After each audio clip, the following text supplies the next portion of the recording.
Pronto. A gente vai falar um pouquinho inicialmente sobre ecologia, os principais tópicos, beleza? Uhum, Aí o que acontece? Quando a gente vai falando sobre ecologia, a gente tem que ter alguns conceitos essenciais, que é o conceito de cadeia alimentar e teia alimentar. Então, tipo assim, quando a gente vai vendo esses conceitos aqui, na cadeia e na teia alimentar, a gente vai estudar um conceito essencial que ele vai ser relevante em relação à relação entre os animais. Então ele vai mostrar a dieta de todos os animais, de tipo quem se alimenta de quem consegue consumir quem. Então a cadeia e a teia alimentar, ele vai mostrar as relações de dieta e de alimentação dos animais. Então sempre que a gente tiver isso, a gente vai ter uma classificação inicial, que é produtores, vai ter a questão dos produtores, a questão dos consumidores primários e secundários. Então vai ter produtores, consumidores.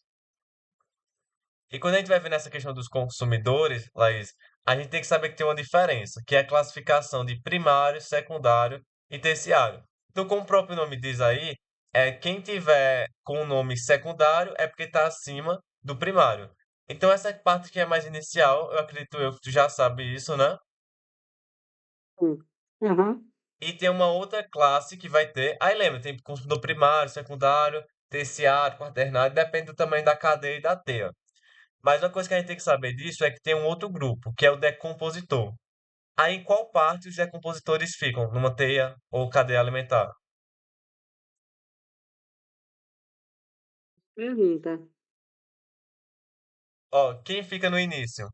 Vamos criar Produtores.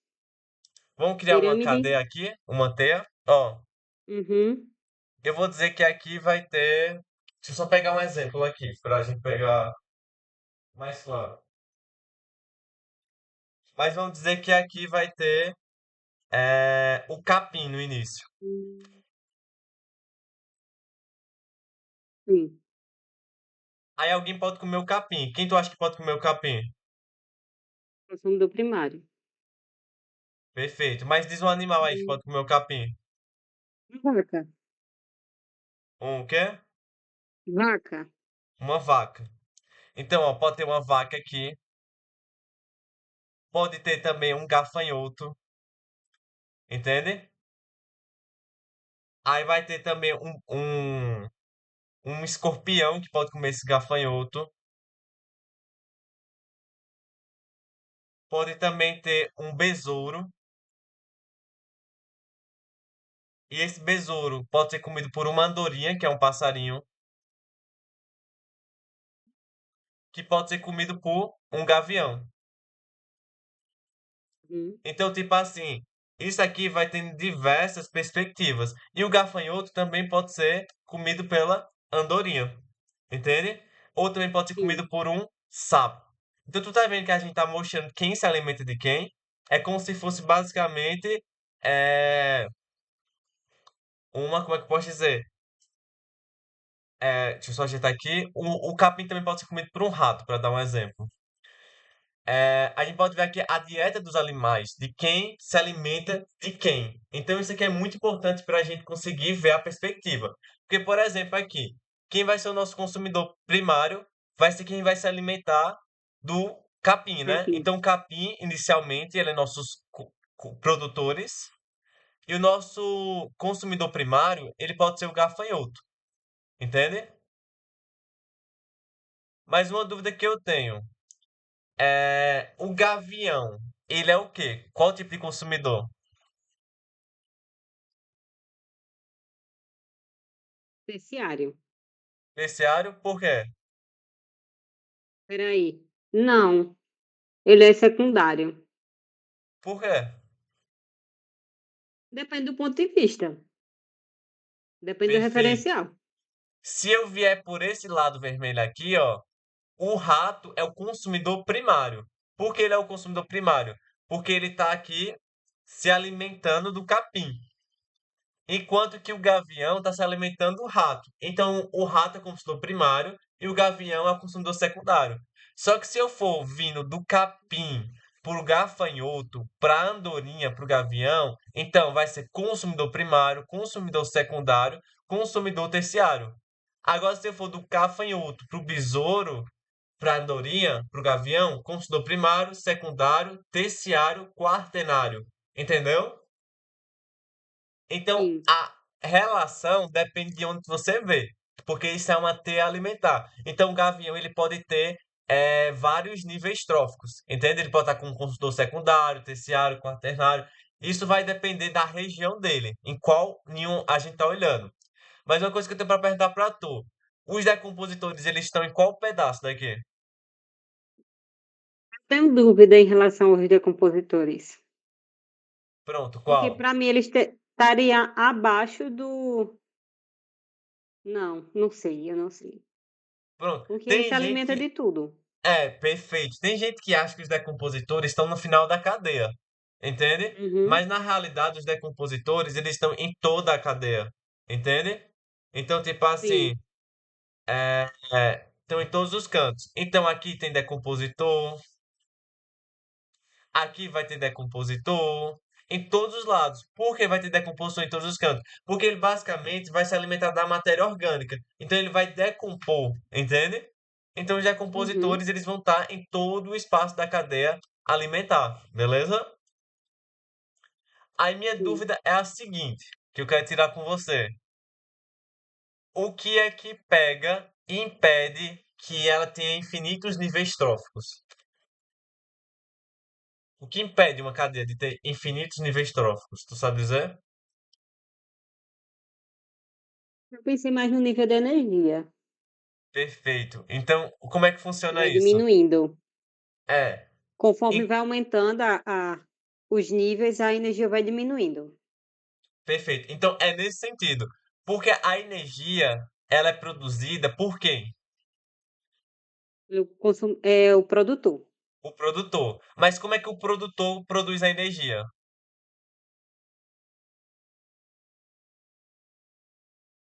Solo. Oi? Solo. Pelo solo, não? Só pelo solo?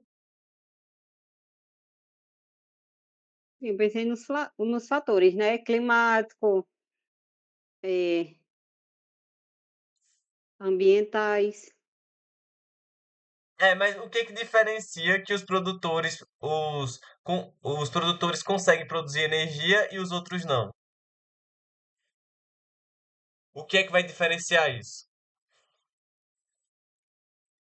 Boa pergunta. Pronto, é basicamente o fato que eles são autótrofos, entende? Eles produzem a sua própria energia. Perfeito. Então, como é que funciona isso? Os produtores, todos eles são autótrofos, então ele produz a própria energia por meio de qual processo? Por meio da fotossíntese.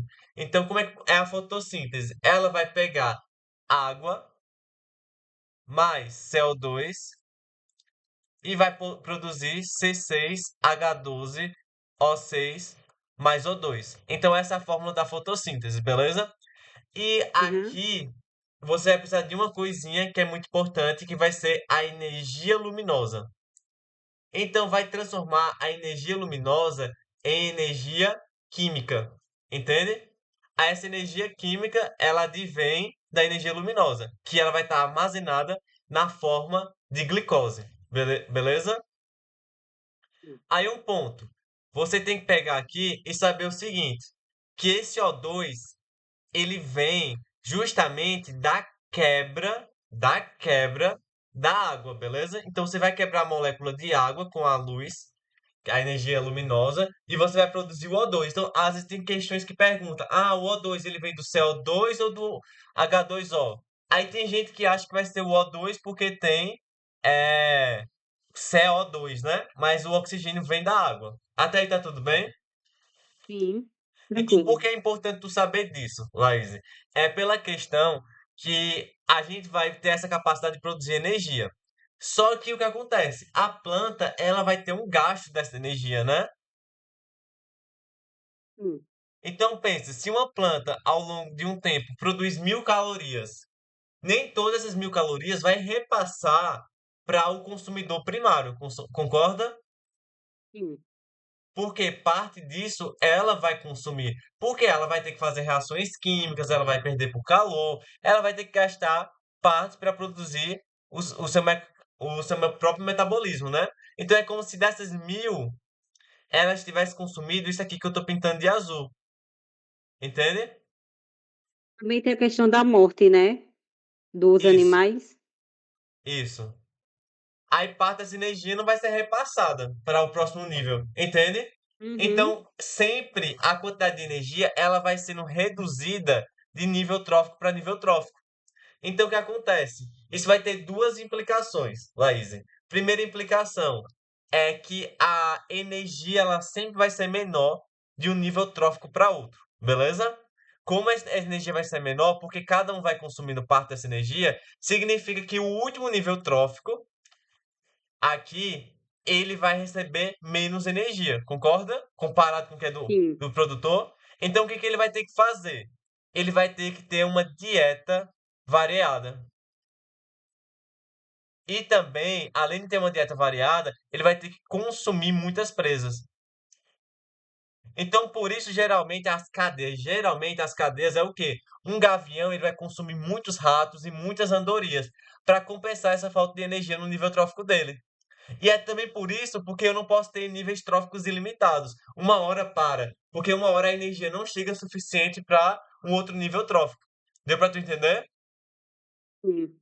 Então, uma coisa, a pirâmide ecológica, a pirâmide de energia, ela é sempre unidirecional. Então, eu não posso ter uma pirâmide invertida. Até aí tá tudo bem? Sim. Aí o que acontece? Até agora foi ok para tu, né? Aí o que eu quero Uhum. acrescentar contigo aqui é uma questão de a gente analisar isso aqui. A gente tem água que vai, junto com CO2, vai produzir glicose e O2. Então, o que acontece? Por onde a planta vai absorver esse CO2? Do E por onde vai ambiente. absorver essa água? Tu lembra?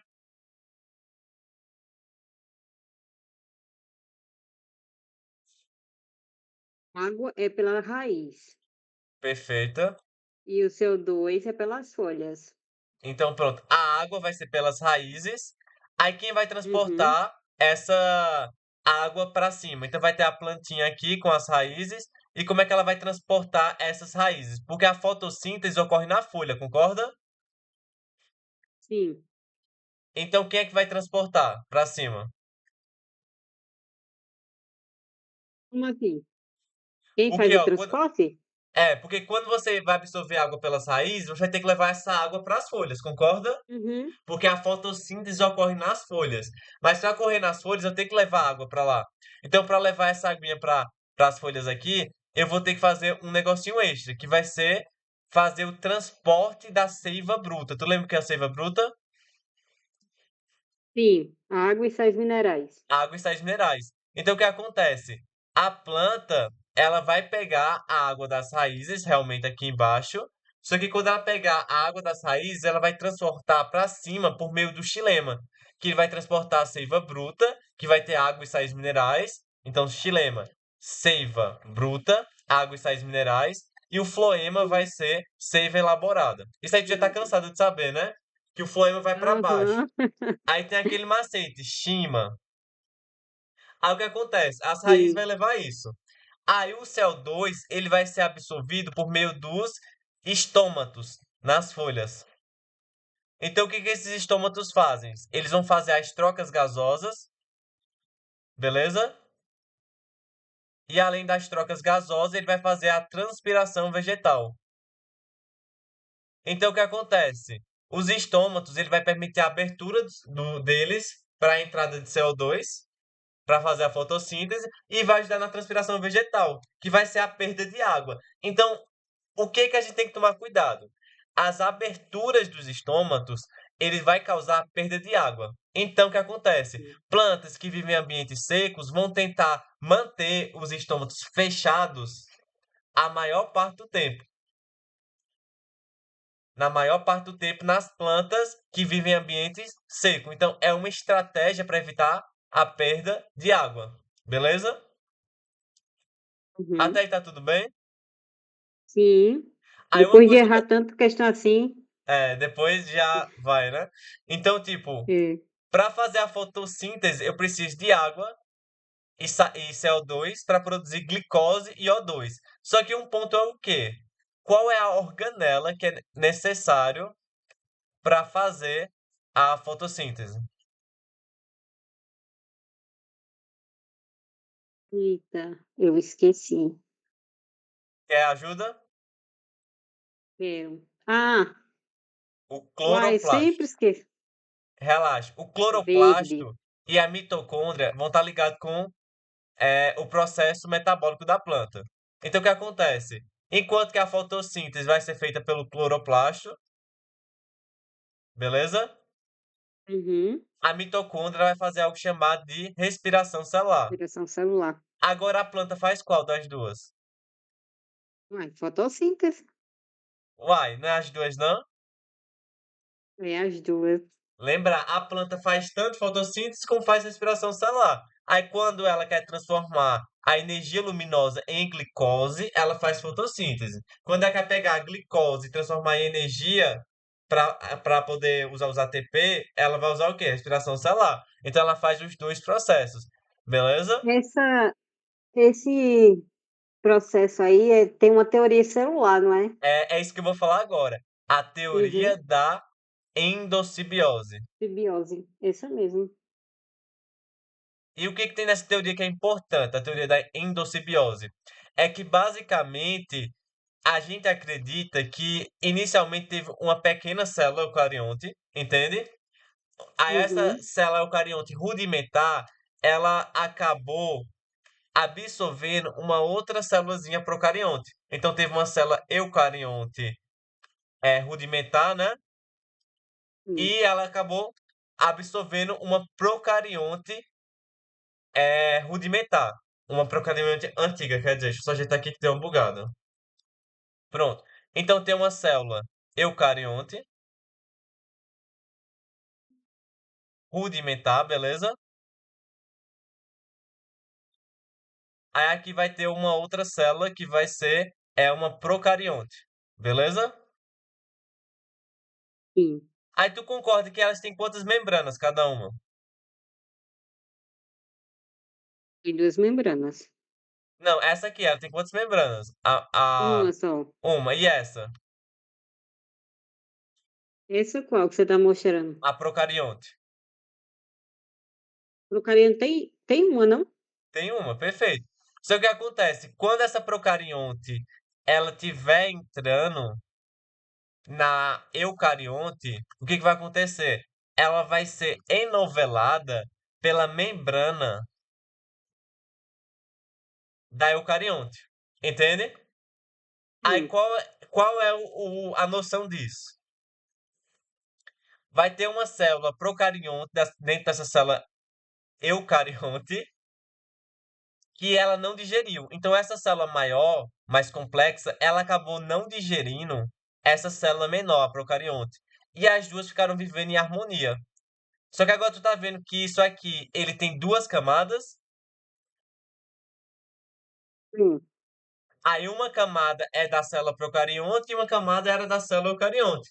Então, isso Uhum. aqui são as famosas organelas, que a gente vê como o quê? A mitocôndria e o cloroplasto. Aí o que acontece? Eles vão ter a característica de ter uma dupla membrana. Concorda? Sim. Só que eu não falei que aqui era uma célula procarionte. Célula procarionte tem ribossomos?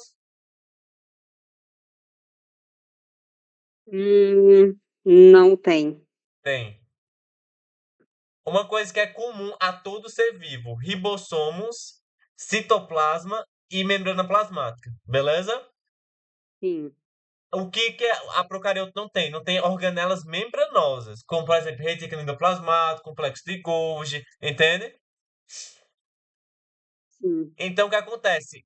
a teoria da endossimbiose vai dizer que o cloroplasto e a mitocôndria se originaram inicialmente de uma célula procarionte que foi engolfada por uma célula maior, eucarionte. Então ela permaneceu com as suas características iniciais, que é o quê? Tinha ribossomos próprio, tinha DNA circular próprio, entende?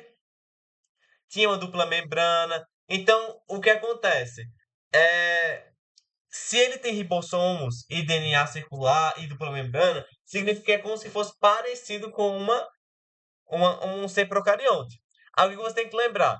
O fato de ele ter um DNA próprio significa que a mitocôndria e o cloroplasto, eles têm a capacidade de se autoduplicarem. Então, quando eles querem aumentar a quantidade de mitocôndria, ele não precisa do núcleo para isso, o núcleo celular. Vai precisar apenas dele mesmo. Então, o cloroplasto e a mitocôndria, eles por si só conseguem se autoduplicarem. Até aí tá tudo bem? Sim. Certeza? Sim. Então, uma coisa, por que o cloroplasto ele consegue fazer fotossíntese?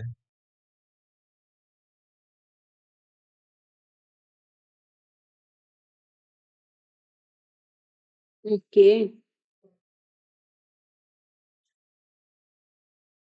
O que que ele tem para conseguir absorver a luz?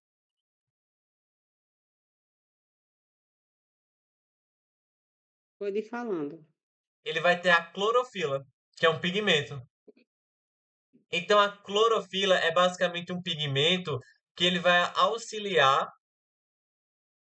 na absorção das cores visíveis. Então, tipo assim, tu já sabe assim, se você tá vendo a folha verde, significa que ela absorve o verde ou que ela reflete o verde? Nossa, O que a seria gente enxerga é o que é é o refletido. reflexo. Então, se a Uhum. gente olha o verde da folha, significa basicamente que a folha está refletindo o verde e absorvendo os demais comprimentos. Então, se tu pegar uma planta e tu botar, sabe aquelas, como é que eu posso dizer? Aquelas cores, aquelas lâmpadas que a gente coloca a cor que a gente quiser, tu vai deixar Sei. num ambiente escuro e tu vai botar uma lâmpada aqui verde, que só sai comprimento verde. Tu acha que a taxa fotossintética vai ser alta ou vai ser baixa? Comprimento verde, É, eu acho que vai ser baixa. vai ser baixa. Entende por que vai ser baixa? Porque teoricamente Ele é, reflete. ela reflete o verde. Mas ainda vai ter um pouco, que ela com Uhum. certeza absorve um pouco do verde, entende? Mas não tanto, como nos outros comprimentos. Então até aí tá tudo bem? Sim. Tu já ouviu falar sobre carotenoides, Laís? Carotenoides, já. Tu viu aonde isso?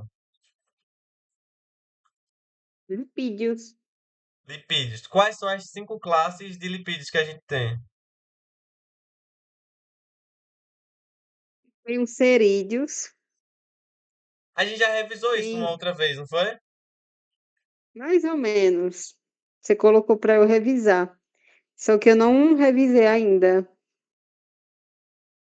Pronto. Dentro dos Tem os lipídios, cerídeos, a gente vai ter cerídeos, beleza? Como você aí mesmo tem esses disse. carotenoides. Carotenoides, carotenoides, Sim. esteroides, E, glicerídeos e também a gente vai ter mais um, beleza? Que vai ser uhum, o esteroide, fosfolipídios, sim, beleza? E aqui vai ter o fosfolipídios. Vou botar assim. Então, basicamente, a gente vai ter esses daqui. Até aí tá tudo bem pra tu? sim. Aí o que acontece? Os carotenoides, eles vão ser pigmentos acessórios. Entende? Quando a gente vai falando dos carotenoides, aí vai falar ele como pigmento acessório das plantas. Aí o que isso significa? Eles vão ter outros pigmentos que a planta vai ter. Só que eles vão ser de qual cor? Vermelho, laranja Laranja e e amarelo. amarelo. Então significa o quê? Se eu usar esses comprimentos, eu vou absorver mais ou menos o verde. Absorver mais. Então é nisso que eles ajudam. São pigmentos acessórios para a planta para ajudar no processo fotossintético, sem ser no verde, entende? Aí o que Sim. acontece? Os carotenoides, eles também estão ligados com a vitamina A, beleza? Na gente é percussora Aham. da vitamina A, então isso vai ajudar na nossa visão, os carotenoides. Por isso diz assim, ah, é bom comer cenoura para visão, entende? Uhum. Aí tu lembra que a gente tava falando aqui que em ambiente seco a gente tende a manter os estômagos fechados? Sim. Tem uma outra estratégia da planta que ajuda, Laís, que é a questão da cutícula. Espinhos. Ah, Oi? tá. Achei que você ia falar dos espinhos. Ah, mas os espinhos é uma estratégia também, que é botar a folha no formato de espinho justamente para não deixar o estômago aberto. Entende? Então é justamente essa perspectiva, para evitar a transpiração vegetal. Mas tem a cutícula, que é como se fosse impermeabilizante, que é feito de cerídeo. Entende?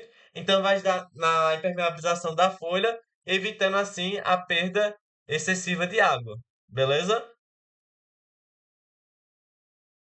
Até aí tá tudo bem para tu? Sim. Algo Peraí, que volta só na parte lá da cutícula, só para eu anotar aqui. Pronto, a cutícula ela vai ser um lipídio que vai estar fazendo composição na planta, na folha da planta, para evitar a perda de água. Sim, que no caso ela é um cerídeo. É uma cera, um cerídeo Uhum. impermeabilizante que evita a perda de água, entende? Então é um tipo de estratégia da planta para evitar perder água, que é bem importante. O Enem ama cobrar isso.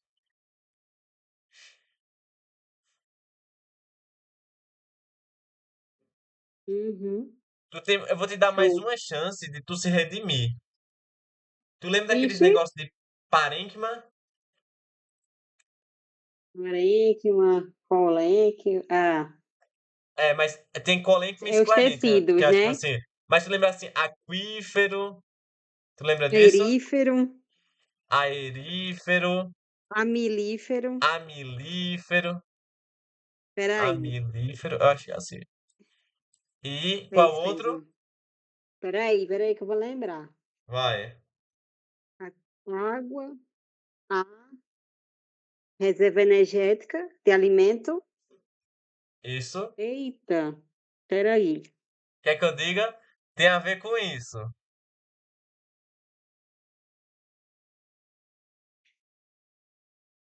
É o Pode parênquima dizer, clorofilado. clorofiliano.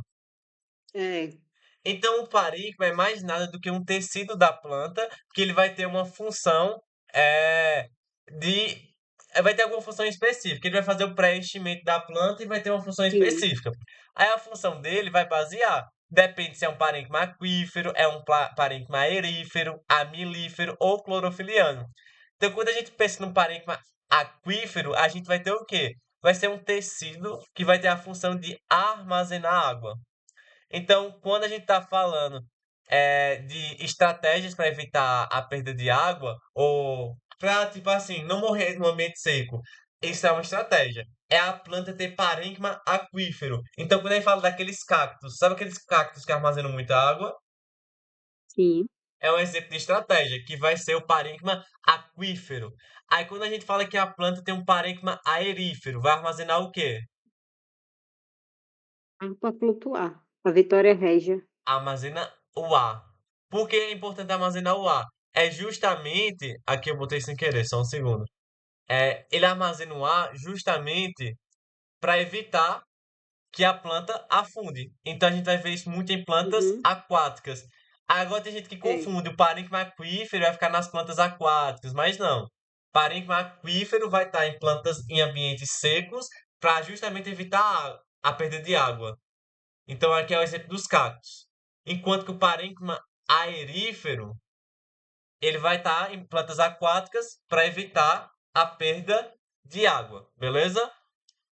Aí o parênquima Uhum. melífero é Eita, só botei o acento ali errado. O parênquima amilífero, ele vai estar dentro. Deixa eu só corrigir aqui. O amilífero, tu lembra onde ele tá? Os dois exemplos. Reserva de amido. Reserva de amido. Mas onde é que a planta geralmente armazena?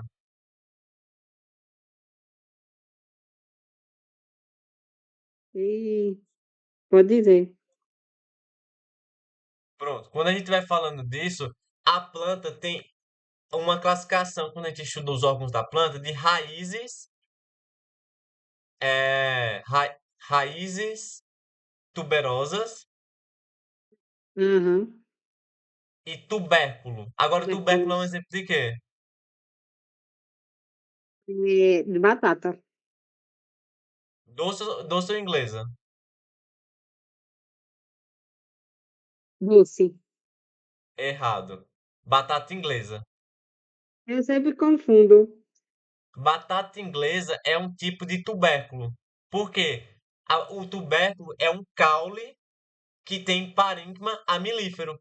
E as raízes Hum, tuberosas é basicamente uma raiz que vai ter.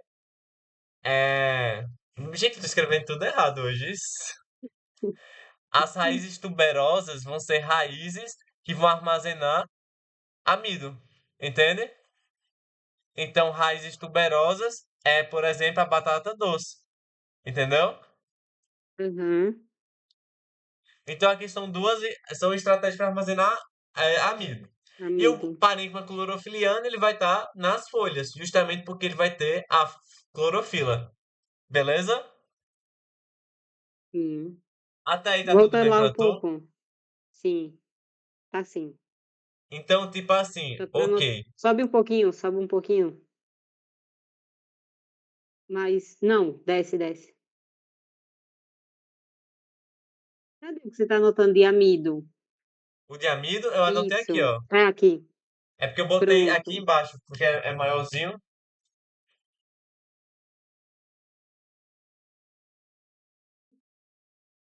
Aí, tipo assim, Ok. é que tu tá anotando, né? É, pronto. Pronto. Ah, o que acontece, Laís? É, a gente vai ter essa perspectiva daqui. E eu queria falar uma outra coisa contigo. Já vi alguns conceitos de nicho ecológico e de habitat. Aham. Eu tinha pego um exemplo bem organizado no material, né? Porque o material deu errado. Mas aí tinha até uma frasinha para você analisar. Mas qual a diferença do nicho ecológico para o habitat? Lixo ecológico é mais os hábitos daqueles animais. Perfeito. Então, palavra-chave, hábitos. É o como Uhum. ele pega e vive. Como é que ele usa aquele ambiente para viver. Entende? Ah, sei lá, é um Mas animal pode ser uma noturno. mesma espécie e ter hábitos diferentes também. Perfeito. Enquanto que o habitat é o ambiente em que ele vive, apenas. Uhum. Até aí tá tudo bem? Sim. Já ouviu falar sobre o princípio de Gauss? Já, mas eu não tô lembrada. Pronto, é um termo bem importante que ele vai vir quando duas espécies, é o princípio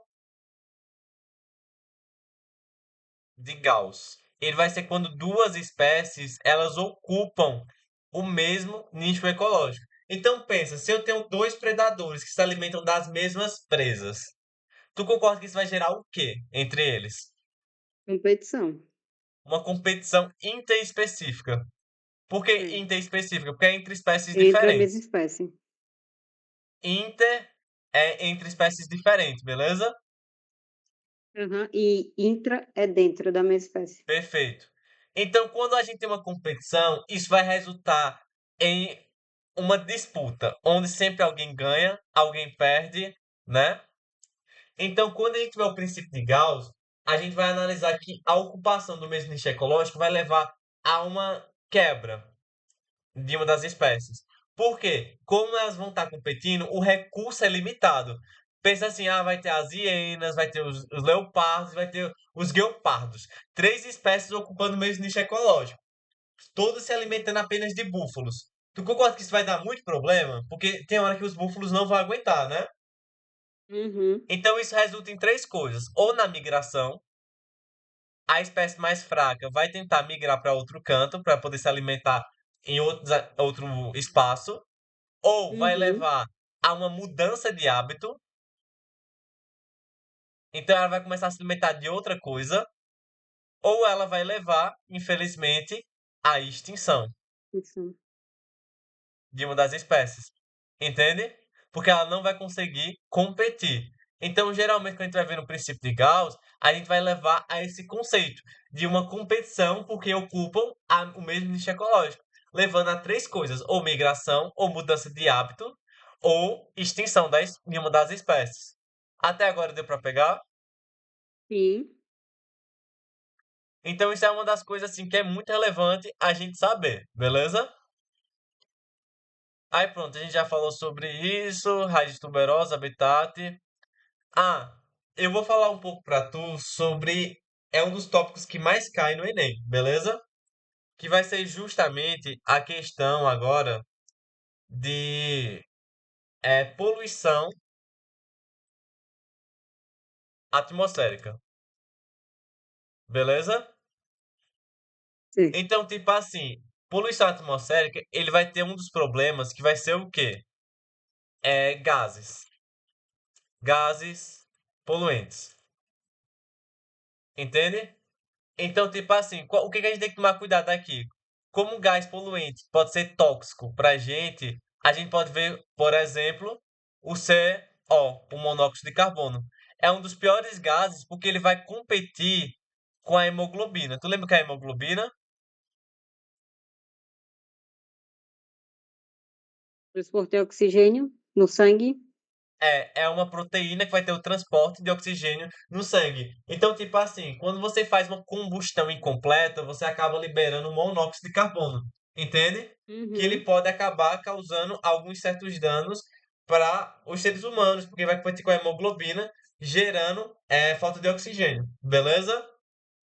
Aí também Uhum. vai ter alguns outros, como cianeto, é, a silica também, é um de silica que vai geralmente em siderúrgicas, que ele pode fazer o quê? Pode destruir os lisossomos, a membrana dos lisossomos e liberar enzimas digestivas nas células. Mas isso é mais específico. Então, uma coisa que você tem que saber é o monóxido de carbono. Inclusive, se eu não me engano, foi ele, eu acho que foi numa balada que foi liberado. Beleza? Tem uma questão sobre isso.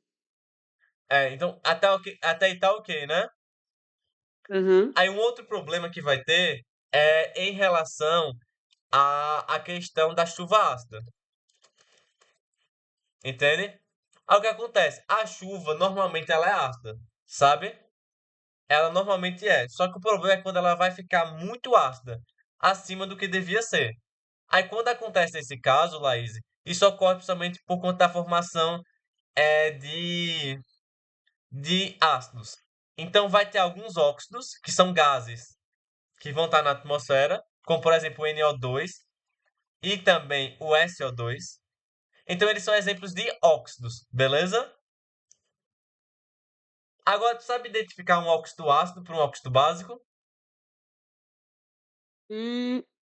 Mais ou menos. Por exemplo, o CaO é um óxido básico ou um óxido ácido?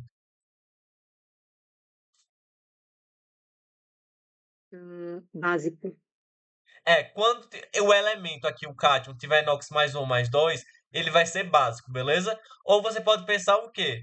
O básico é quem vai estar ligado com a metal, com metal, quer dizer, e o ácido vão ser ametais, beleza?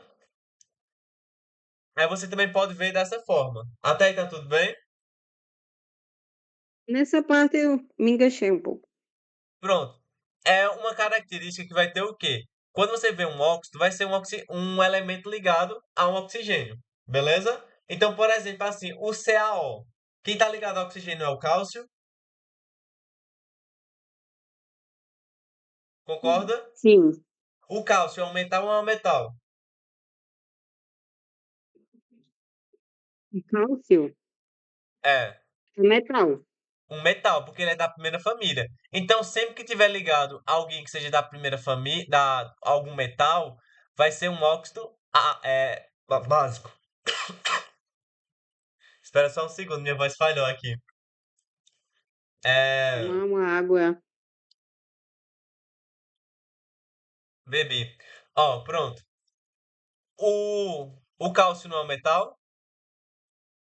Quando Sim. tiver ligado ao metal, é um óxido básico, beleza? Ou quando o NOx for mais um ou mais dois. Qual é o NOx do cálcio? É da família um É mais da um. família 2A, alcalinos terrosos, metais alcalinos terrosos. Dois. Então, se o NOx for mais 2, como é, ele vai ser um óxido básico. É porque tem essas duas regras. Aí você pega a que você preferir, beleza? Uhum.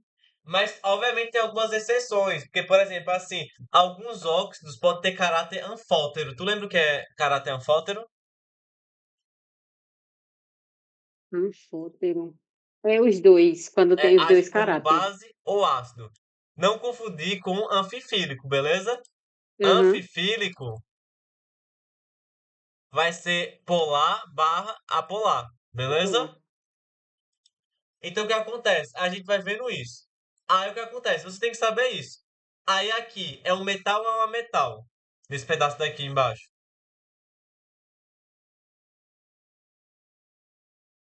O nitrogênio. É metal.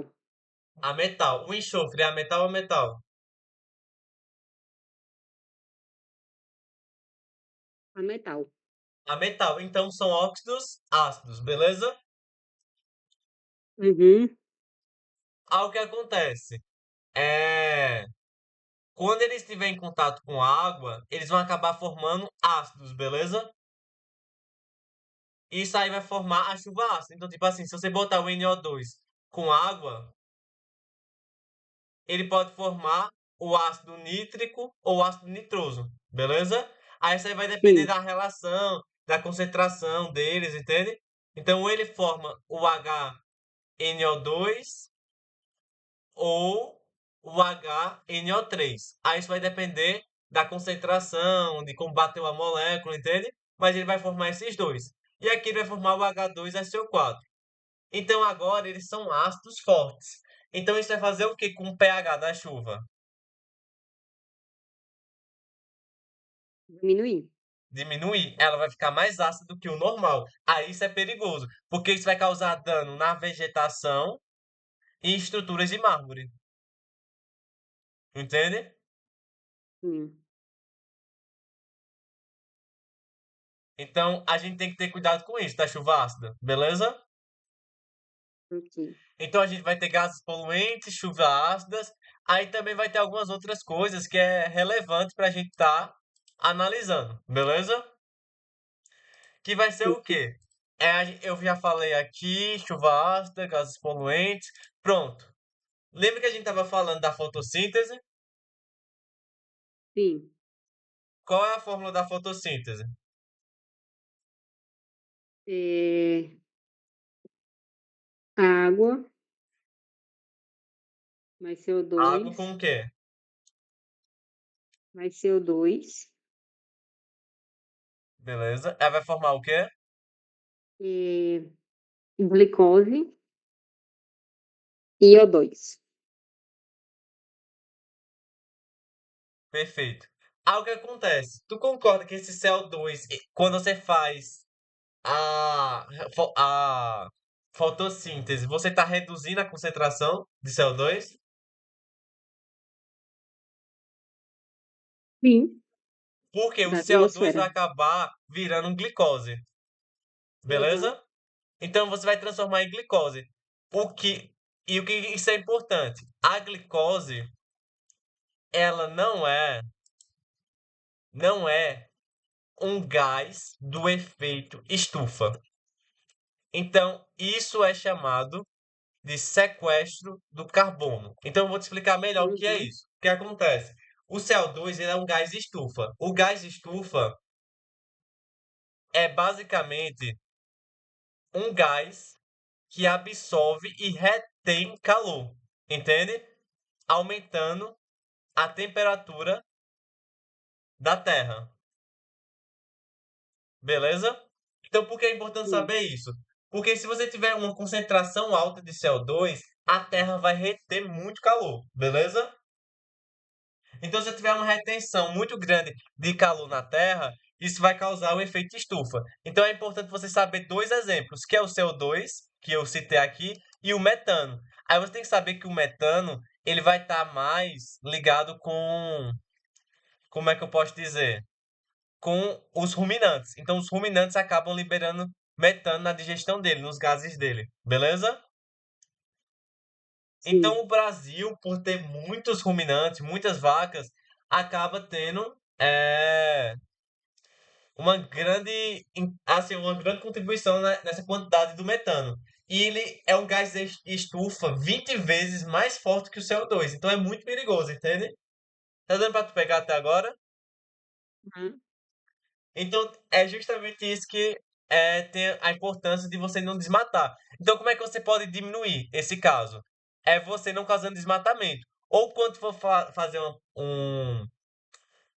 um combustível, por exemplo assim, se tu pega a gasolina ela vai vir da onde? De hidrocarbonetos uhum, do petróleo, beleza? uhum. Então o que acontece? Quando você retira o petróleo da terra, tu vai começar a fazer o quê? Botar fogo nele, em combustão. Dois. Isso vai aumentar a concentração de quê? De CO2. Mas tu concorda que para você formar petróleo novamente vai demorar milhões de anos? Uhum, Então, tipo assim, isso vai fazer com que a concentração de CO2 esteja muito alta. Agora, quando tu pega o etanol, ele vai vir da biomassa da cana-de-açúcar. Aí tu concorda que quando tu fizer a combustão do etanol, tu vai liberar CO2? Concorda? sim. Aí, por que o etanol é melhor do que a gasolina para evitar o efeito estufa? Boa pergunta, porque para mim eu acho a mesma coisa. Porque você vai fazer Os um dois são ruins. replantio. Você vai Hã. replantar. Você vai fazer o replantio da cana. Então, tipo assim, tá, você vai aumentar a concentração de CO2, concorda na atmosfera? É, Mas até tu ter o etanol, tu tem que fazer o quê? Plantar a plantar de cana-de-açúcar. novo. Aí, quando tu plantar a cana-de-açúcar, o que que vai acontecer? Tu vai pegar, plantar ela, e com base nisso, ela vai absorver o CO2 novamente. Entende? Aham, Então ela vai ficar nesse negócio. Ela aumenta a concentração, mas quando você planta, você reduz de novo. Aí planta, aumenta. Não, combustão aumenta. Planta de novo, diminui. Então isso vai causar um efeito estufa melhor do que a gasolina, né? Porque vai reduzir mais a concentração de CO2 quando comparado com a gasolina. Deu pra tu entender? sim. Aí outra coisa que é importante é que a gente costumava dizer que é, a questão da. Como é que eu posso dizer? O pulmão do mundo era a floresta amazônica, porque liberava o O2. Só que tu sabe que na realidade o pulmão do mundo é considerado as algas, né? Porque são as algas que Uhum, produzem a maior parte do CO2, fazem a maior parte da fotossintética. Tu sabe disso, né? sim. Aí só uma coisa, o O2 vem do CO2 ou da água? Na água. Perfeito. Até agora tá ok, né? Sim, Aí agora eu vou perguntar um negócio pra tu. Já ouviu falar sobre o conceito de ilhas de calor? sim. Tu lembra o que é? Formado mais nas grandes cidades.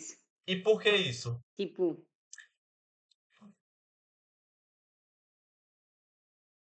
oh, sim, eu não sei explicar bem, mas tem a ver, assim, com a falta de circulação e a concentração de calor em uma determinada região, principalmente nas grandes metrópoles. Beleza. E tu sabe o que é albedo? Sim. O que é? Eu já botei aqui, né? É o que Mas está o não, mas albedo, é o que está acontecendo no Polo Norte. pronto. Então eu vou te explicar. O albedo é a característica de um material de refletir, entende? Então as cores Uhum, claras, elas têm albedos elevados. Por quê? Na hora que bate a luz luminosa nela lá, ela vai refletir quase todo o espectro, entende? Enquanto que as cores escuras, elas acabam absorvendo e não refletindo, entende? Então, o que acontece? Quando você está numa cidade grande, aí lá vai ter o quê?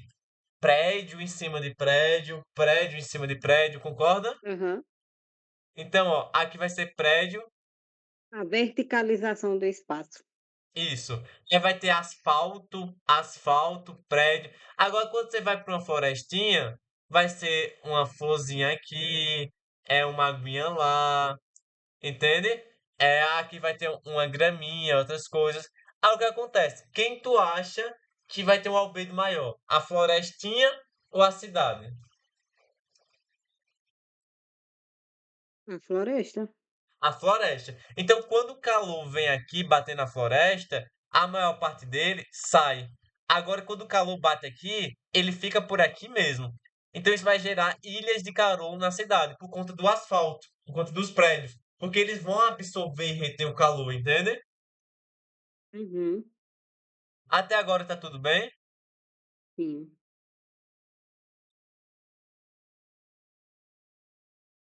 Laís? Oi? Pronto. Aí, esse aqui é o último aqui de poluição da atmosfera que eu vou falar que são os CFC. Tu lembra dele? Sim. Clorofluorcarbonetos. Cloro, flúor e carbono. Eles estão Uhum. ligados com o quê? Eh, espera aí que eu vou responder. Camada de ozônio. Destruição da camada de ozônio. Do O3, qual a função da camada de ozônio? Proteção para os raios solares. É proteção do UV, beleza? Uhum. Ultravioletas.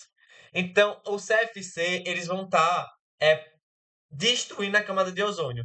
Porque eles vão fazer uma reação, entende? Aí o cloro, flúor e carbono, quando estiver sendo energizados, vão acabar liberando um cloro, que vai reagir com O3, vai produzir O2. Então destrói a camada de ozônio. Então isso vai fazer aqueles buracos na camada de ozônio. Então por isso é tão perigoso o CFC, entende? Agora, tem que tomar cuidado com uma coisa. Aonde é que os CFC eles estavam sendo produzidos? Na Terra. Aonde? Na Terra. Na Terra, mas tu sabe, os CF6 eram produzidos somente em refrigeradores, Mas era, né? ar-condicionados, Que já foi removido. era no passado, e aerossóis. Então, eles costumavam colocar muitos dos seus componentes de CFC, a destruir a camada de ozônio. Aí teve uma lei que proibiu a utilização de CFC justamente por conta desse perigo, beleza? Uhum. Até agora tá ok? Sim.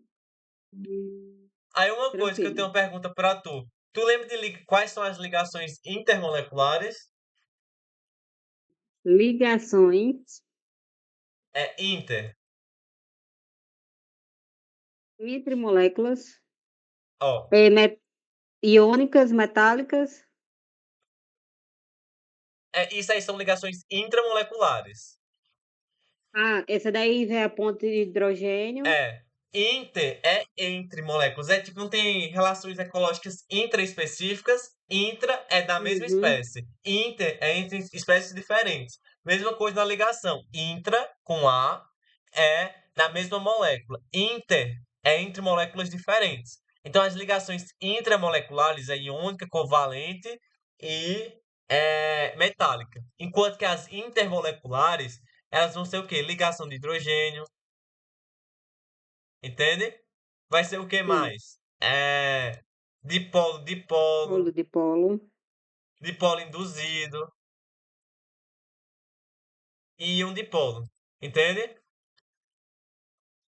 Sim. Então, como é que elas são feitas entre moléculas diferentes? Então, a gente vai desenhar duas moléculas. Eu vou desenhar aqui para você, por exemplo, é uma cetona, não, um éter. E vou desenhar a água. Que tipo de ligação vai ser aqui, intermolecular?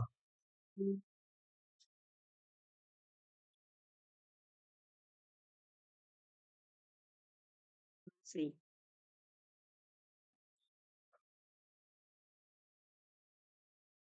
Tu já sabe ou não? Tô perguntando isso porque tu já tinha visto Não, antes. não.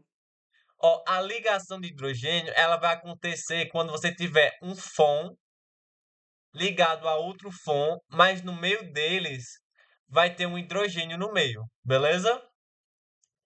Então vamos pensar, por que são fões? Os fões são os elementos mais eletronegativos. Tu lembra da fila de eletronegatividade? Fui ontem no clube Brasil e saí correndo para o hospital.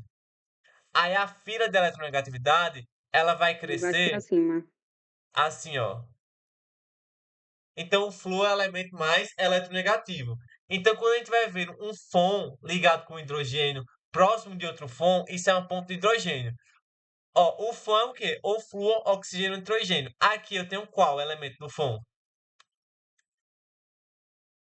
Oxigênio e O hidrogênio. oxigênio aqui e o oxigênio aqui. Qual oxigênio está ligado com hidrogênio?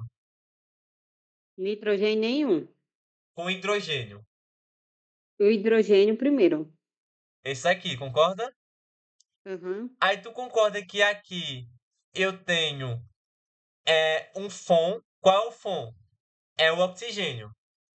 Ligado ao hidrogênio. E próximo dele eu tenho outro fóton. Aham. Então aqui vai ter uma interação intermolecular. Porque é entre a molécula de éter e entre a água. Então aqui é uma interação intermolecular que a gente chama de ponte de hidrogênio. Mas por quê? Tem um fóton, que é o oxigênio, ligado a um hidrogênio. Aqui é uma ligação intramolecular. Que ligação intramolecular é essa? Nossa, eu tô muito ruim nisso. Isso aqui é um hidrogênio mais um metal ou ametal? A metal. Então, ametal com ametal, o oxigênio é um ametal.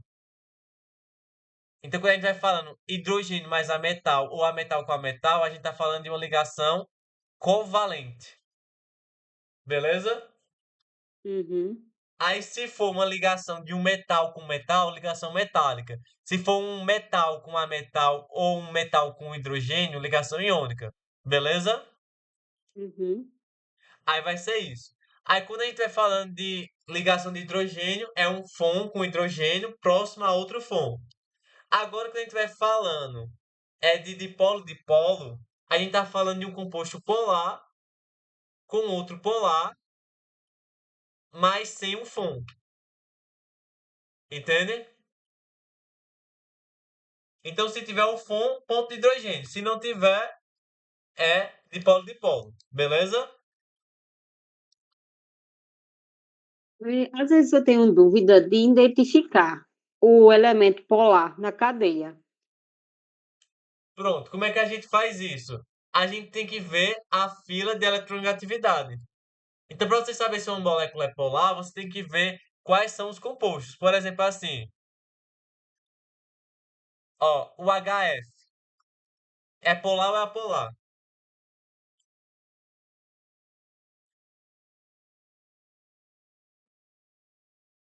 Assim, é essa dúvida que eu tenho. Pronto. Eles são elementos químicos diferentes? Não, Não?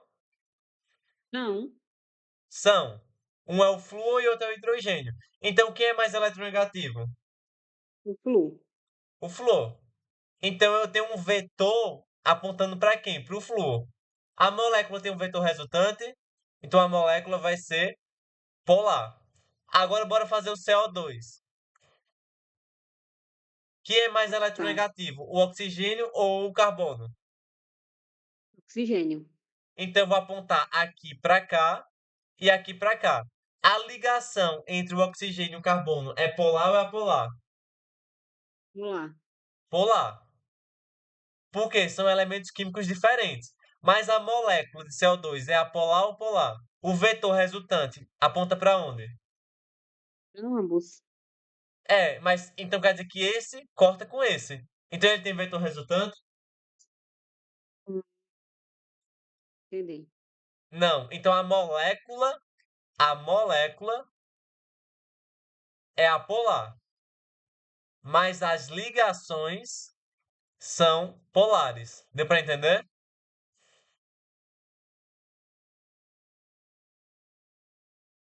Deu para entender ou não?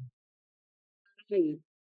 Então a Certeza? primeira lá é polar, quando só tem um vetor resultante. É, se tiver vetor resultante, qualquer vetor resultante significa que é polar. Se não tiver, é apolar. Entendi. Aí o que acontece? Quando a gente estiver vendo assim, uma dica que eu vou dar para você. Os hidrocarbonetos, eles são apolares. Então, se eu tiver Polares. assim, C, C, C, C, com assim. Ah, uma coisa, tu sabe que aqui tem hidrogênios, né? Sim. Tipo, aqui tem H, tu sabe disso, né? Aham. Sim. Aí, tipo assim, os hidrogênios, a eletronegatividade, a eletropositividade do hidrogênio com carbono são muito parecidas, entende? Então a gente desconsidera. Então, mesmo tendo uma pequena diferença, a gente considera que a molécula é totalmente apolar, entende? Então, quando a gente Uhum. estiver vendo compostos apolares, a gente vai estar falando de quê? Vai estar falando de dipolo induzido, porque vai ter um polo induzido, entendeu? Uhum. Porque, tipo assim, aqui não tem nenhuma parte positiva e nenhuma parte negativa, todo mundo é igual. Então, se tiver uma interação, é porque uma ficou um pouquinho mais positiva e outra ficou um pouquinho mais negativa. Mas isso não é o normal da molécula, entende? Porque elas são apolares. Então, sempre que Certo. tiver hidrocarboneto ou compostos apolares com compostos apolares, dipolo induzido. Petróleo, octano, gasolina, entende? São todos compostos apolares. Até aí tudo bem? Uhum. Aí o que acontece? Eu quero, a gente tá falando de ligações intermoleculares, então é entre moléculas diferentes, né? Sim. Tu lembra que quando a gente falava de estudo da matéria, a gente falava que as moléculas da água no estado sólido é bem juntinhas Sim. e do estado líquido é um pouquinho mais separada Uhum. e do estado gasoso é bem separada? Então tu entende que quando eu vou passar do sólido para o líquido, do líquido para o gasoso, eu estou afastando as moléculas, Isso. concorda? Sim. Então o que que eu estou fazendo? Estou fazendo ruptura das ligações intermoleculares. É inter e não intra, beleza? Uhum. Deu para tu entender? Entendi. Até aí tá tudo bem?